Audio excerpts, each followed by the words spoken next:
તેઓએ 6 જેટલી book publish કરી અને કાર્ડ આપી તેઓનું સ્વાગત કર્યું.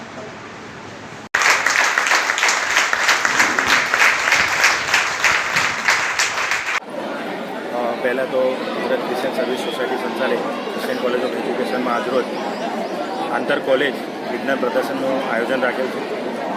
વિજ્ઞાન મેળો એટલે 28 ફેબ્રુઆરી એટલે ડૉક્ટર સીવી રામનની યાદની અંદર એમણે જે 28 ફેબ્રુઆરી 1928ની અંદર રામન ઇફેક્ટની શોધ કરી હતી અને એની યાદની અંદર આ દિવસને રાષ્ટ્રીય વિજ્ઞાન દિવસ તરીકે સેલિબ્રેટ કરવામાં.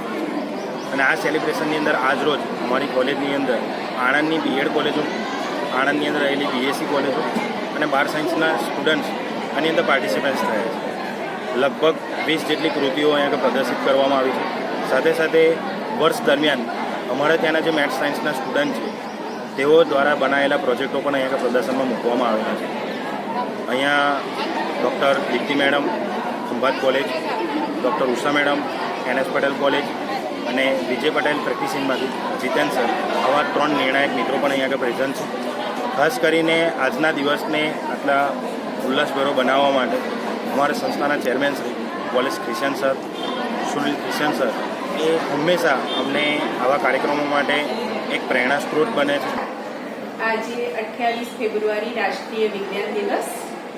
1986માં national council for science and technology communication દ્વારા ગવર્મેન્ટમાં રજૂ કરવામાં આવી કે આપણા નોબલ વિનર વિજેતા સીવી રામન, જેમણે રામન ઇફેક્ટની શોધ કરેલી જે પ્રકાશના પરાવર્તનના નિયમ પર આધારિત છે, તો એમની યાદમાં સાયન્સ ડે શરૂ કરવો. અને એના મુખ્ય હેતુ એ હતા કે વિજ્ઞાનનો પ્રચાર અને પ્રસાર થાય, લોકોમાં વૈજ્ઞાનિક દ્રષ્ટિકોણ કેળવાય, લોકોની જીવનશૈલીમાં વૈજ્ઞાનિકતા આવે અને વિજ્ઞાન એ આપણા રોજિંદા જીવનના સવારથી લઈને સાંજ સુધીના દરેક કાર્યક્રમમાં છે.